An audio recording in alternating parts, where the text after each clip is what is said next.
Update on second video for title at my father's will reading. My cousin laughed and said, "I took the money and spent it already, so good luck." The lawyer quietly smiled and slid a folder across the table. "Actually, you might want to read this first." My cousin's smirk vanished as he turned the first page. I knew something was off the second.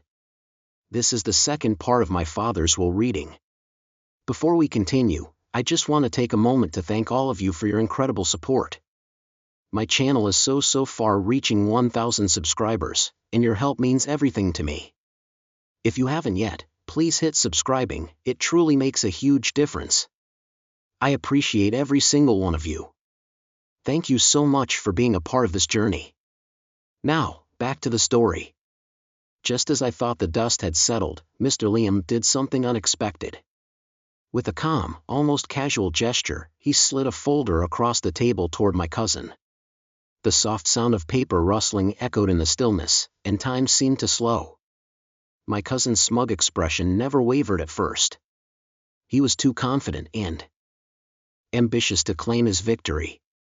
He grabbed the folder without a second thought and began flipping through its contents, his grin only growing wider. But as he read, the change in him was immediate and unmistakable. His fingers trembled slightly as he flipped the pages, his confident demeanor starting to falter. His face went pale. The smile that had once been so assured now faltered, his brow furrowing in confusion. What is this?" he stammered, his voice shaky as he looked up at Mr. Liam, his eyes now filled with a mix of disbelief and panic. Mr. Liam remained calm, almost eerily so. "You might want to read it carefully, Mr. David," he said, his voice steady as he watched my cousin's reaction with a knowing look in his eyes. My cousin's usual arrogance was nowhere to be found now. The moment he started to read the papers in front of him, everything shifted. The once smug man sat frozen, as though a cold, hard reality had just settled in. The inheritance he thought was his, was gone. "What's happening here?" My cousin's voice quivered, no longer sure of himself. Mr. Liam took a breath before answering. "This, Mr. David, is not the real inheritance. It's a decoy, a test your father set up to see if you would act on your greed." The weight of those words hit me like a punch to the stomach. The realization slowly crept in. My father had known my cousin's tendencies all along. He had anticipated his greed and had set up this trap years ago. He had created a fake will, one that my cousin had eagerly seized upon, only to realize now that it had been designed specifically to test him. "The inheritance you took is fake, Mr. David," Mr. Liam continued, his voice now slightly colder. "If you had taken the money before your father's passing, as you did, it would automatically disqualify you from receiving anything further." My cousin's face was drained of color. It was as if the floor had opened up beneath him. The confidence that had once made him feel invincible was gone, replaced with confusion and the sharp sting of fear. I don't understand," he stammered, his eyes wild, scanning the pages in disbelief. "Your father knew you would try to manipulate the situation," Mr. Liam explained, his voice unwavering. "He created this decoy will. See if you would claim what wasn't yours. And now, because you failed, you've forfeited all rights to the real inheritance." My cousin's hand shook as he dropped the folder onto the table. His mind was racing, and he couldn't seem to process what was happening.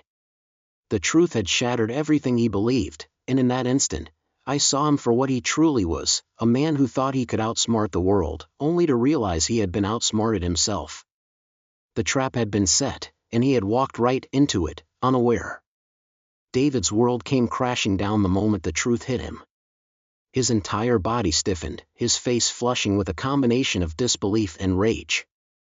He stood abruptly, knocking his chair back in his haste, and his voice broke through the stillness of the room like a scream, raw and desperate. "No! This is fraud!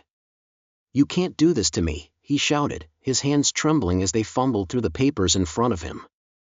His eyes were wide with panic, darting around the room, looking for someone to agree with him, to tell him it wasn't true. But the harsh truth was undeniable. His once supreme confidence had evaporated in an instant, replaced by the frantic need to explain, to justify his actions. I spent it all, he yelled again, his voice rising, cracking under the weight of his panic. There's nothing left. You can't take what I don't have. The entitlement is mine, none else can's take away from me. He shook his head, trying to will himself out of the situation, but the words fell flat. His actions, his manipulations, had caught up with him, and now there was no escape. The smugness he had walked in with, the sense of entitlement, crumbled to dust in front of my eyes. Sophia, his wife, stood beside him, her face pale. She hadn't spoken a word up until now, but her wide eyes betrayed her shock. As the realization sunk in, she took a step back, her hand instinctively gripping David's arm, as if to steady him, but her own panic was evident. She wasn't the confident woman I had seen before. Now, she was simply trying to hold on to something, anything. But there was nothing left for them to grasp. Despite the chaos unfolding in front of him, Mr. Liam remained unflappable. His composure was unsettling in its calmness. He didn't flinch at David's outburst, nor did he seem moved by Sophia's silent panic. He simply adjusted his glasses, watching my cousin with the same measured expression, as though this was all part of the process. David, your actions were illegal, Mr. Liam said, his voice unwavering, not a hint of emotion in it. At first, Mr. Thomas transferred the inheritance to you, however, you fault all the documents and funds out of his asset without informed trustee. You took what wasn't yours. And now, you will face the legal consequences for it. David froze, his mouth agape, unable to form a response. Mr. Liam continued, the weight of each word pressing down on my cousin like a hammer. All the property you purchased with the funds from the decoy inheritance will be seized. That includes the house, the cars, everything. The court orders are already in place. You have no legal ground to stand on. The words were simple but devastating. I could see my cousin's posture slump, his entire body sagging under the weight of his own failure. He had been so sure, so confident that he was untouchable. And now, everything was slipping through his fingers. The grand life he had imagined for himself was turning to dust, and all that was left was the painful reality of what he had done. I sat there, silent, watching as the man who had tried to manipulate and control the situation slowly came undone. His arrogance faded with every passing second. The smug grin that had been plastered on his face just hours earlier was now nothing but a memory. There was nothing left of him but the man who was about to lose everything. Mr. Liam's voice remained steady as he detailed the legal steps that had already been set in motion. He outlined the court orders, the process for recovering all the assets David had acquired with the stolen inheritance, and the consequences that would follow. The realization hit my cousin like a slap to the face. It was no longer just about losing the money. It was about losing everything, his house, his car, his investments. The assets he had bought with ill-gotten gains would all be stripped away. And with every word that Mr. Liam spoke, the reality of his situation seemed to sink deeper into him. David started to pace. His steps erratic, as though he was still trying to convince himself that there was some way out, some loophole he could exploit. But there was no escape. The law was clear, and his fate had been sealed long ago when he took what wasn't his. I couldn't help but watch as my cousin, who had once thought he was above the consequences, slowly began to crack. The man who had once walked into that room with arrogance now stood broken and helpless.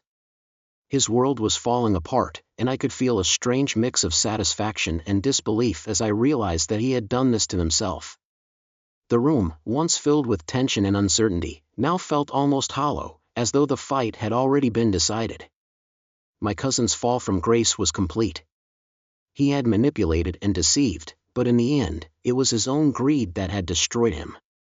David's arrogance had led him to believe that he could outsmart the law, but his desperation ultimately gave him away. With the walls closing in around him, he made one final, futile attempt to flee the country. He thought that by disappearing, he could escape the consequences of his actions. However, his plan crumbled when he was caught at the airport, trying to leave with forged documents. The authorities apprehended him before he could even board his flight. I couldn't help but feel a sense of satisfaction.